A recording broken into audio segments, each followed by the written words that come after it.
joisted. And then, so this is termite damage too. Oh yeah.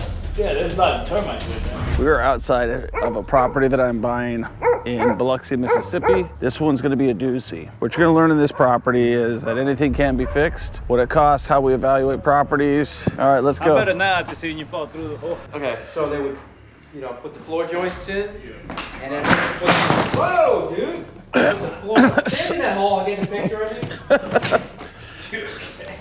Oh yeah, I knew that was coming. Raise your hands, give me like. All right. Hey, homeowner. So, What would pay you to buy this one? this is just little cosmetic. So this is termite damage too. You see him crawling? Oh yeah. Yeah, there's a lot of termites with them.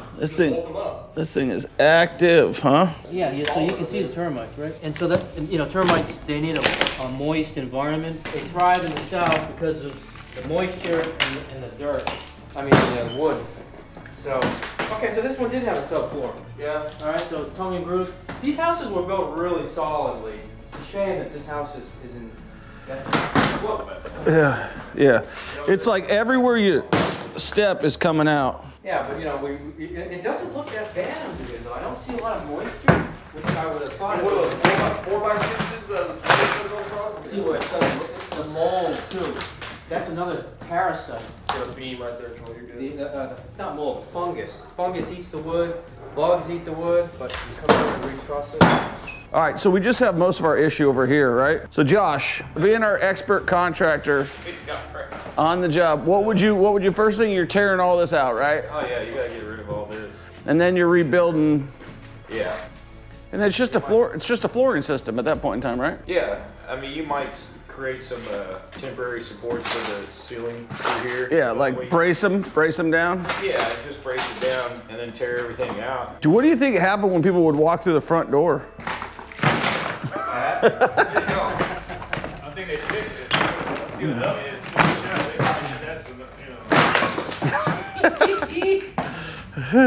All right, so let's look at the bathroom over here.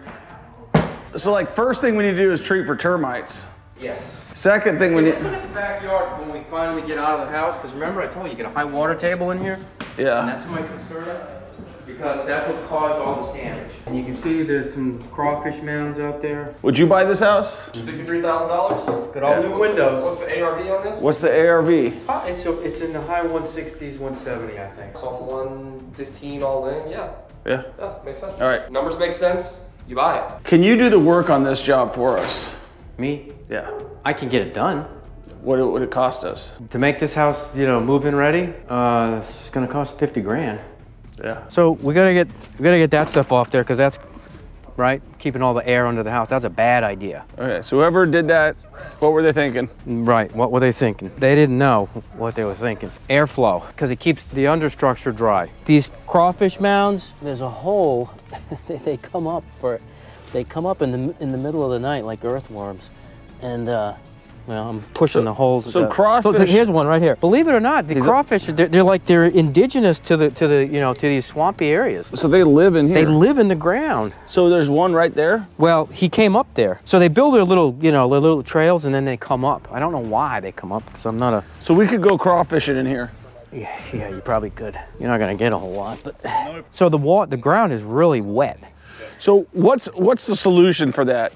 We need to drain it, so we can do a bleeder ditch type thing.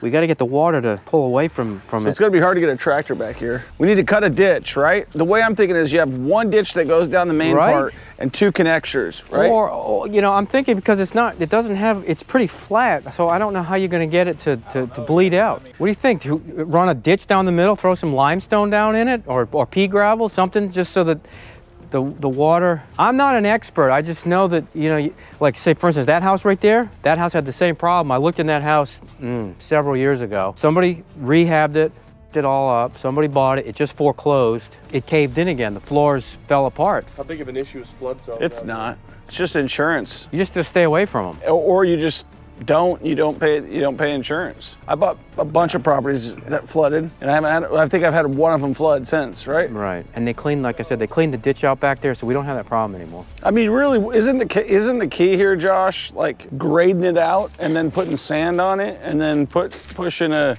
digging a hole? I mean, isn't that what you have to do? You got to scrape some of the dirt back so that you have a natural flow, and then put a pipe out there just like they have. It just becomes a point, is the juice worth the squeeze? Is it worth dealing with the foundation issues? That's why he wants me to see this, because he thinks he knows the answer. I don't have the answer. I'm just concerned. What would you do? Would you buy it? I would probably want to know how to fix it. Well, I think you're gonna have to regrade it no matter what, because again, you got your exit strategy, which is, this looks like it what was if a I don't road. sell it? As we're looking here, we got water that's gonna come down this way. We got water that's coming down this way. I'm already made my mind up. I don't think it's worth it. Unless the profit margin is so big, and I think you're gonna have to freaking bring an excavator back here, dig all this stuff out, probably get permission from the city to get an easement to shoot that water right into that drain over there. So it just becomes an issue of, and this is where you go and you put back the issue on the realtor.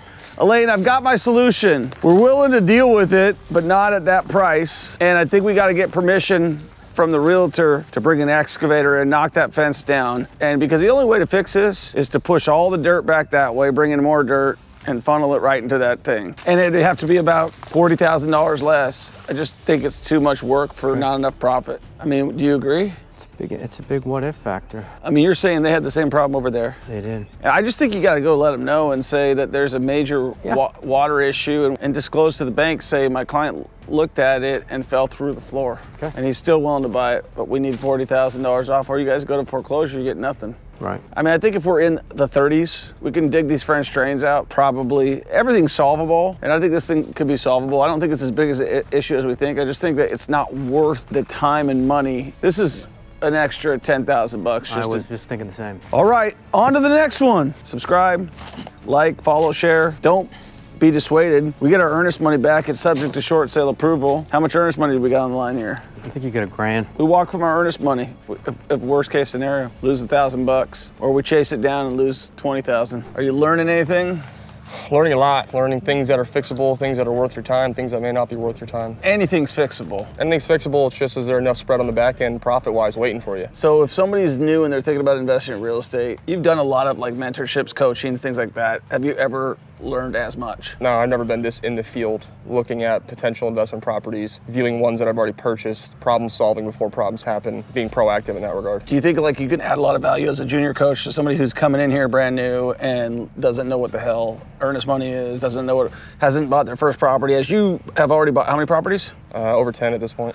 Over 10 at this point, you feel like you're barely touching the surface. Yeah, I don't think I've been in the game long enough to know what the long-term problems are, but I definitely know enough to be able to help the new students to teach them what to look for, how to close a property, how to figure out a scope of work, learning still how to pull new contractors. That's definitely the hardest part of this, but I think from start to finish, it's easier for a newer person like me to help translate what Troy's master experiences is coming out of his mouth, to be able to simplify it for a new student and help you guys understand what the next step is and how to take it. And guess what? Cool thing about real estate, you're always learning, you're always growing. The ego side of me wants to fix this, just to show that it can be done. The money side of me says there's easier money out there, and walk away from whatever. Now I know for a fact on the $1,000, I could find some way to get my money back on that. I could be, you guys didn't disclose this. I didn't know there was a crawfish field in the back here. There's enough mold in there too that you could easily get out of this thing. Yeah. Mold and termites, you can get that money back quick. Mold and termites. If you're interested in investing in yourself, take action, apply to be part of, we got all of our guys out here, Eddie Ramos. If you buy the house right, is the bottom line is that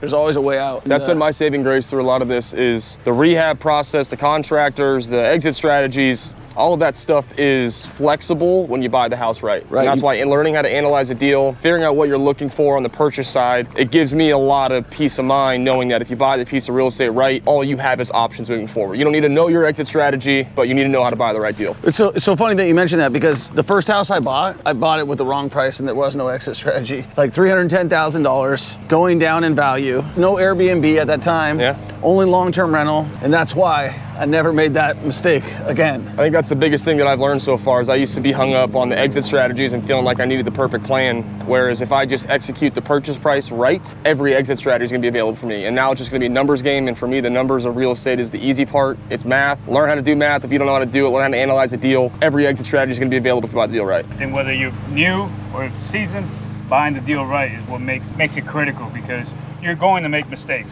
There's going to be things you don't see, and buying the deal right allows you to make some of those mistakes, and sometimes bigger mistakes. But if you buy right, you got your spreads, you still be able to be on the positive. And make sure that you surround yourself with people that know what they're doing. Right now, we got 4 guys here. Everyone has a different skill set. We got a GC that's with us. We got Troy, who's been doing a couple thousand houses throughout his career.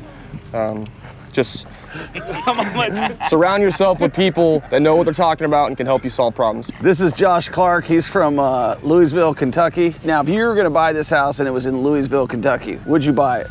No. On those numbers, we said 63,000, Right. worth about 160, you wouldn't buy it. What if it was 63,000 worth 300? 100%. Yeah. Yeah, it's got to be worth your effort. If you didn't have the backyard issues, just the inside at 63,000, would you buy the deal?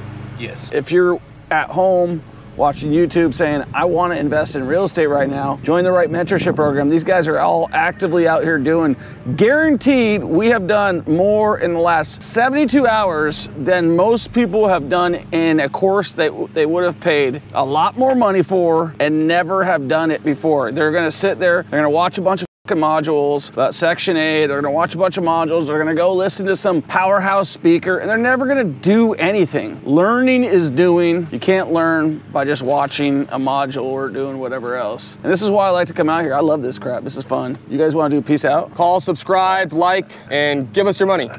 Peace. Invest in yourself. Peace. Someone cut open your screen. It looks like a broken bulb, so probably being used for drugs. At least they didn't burn down the place. At least, I mean, clean up after yourself, man, at least.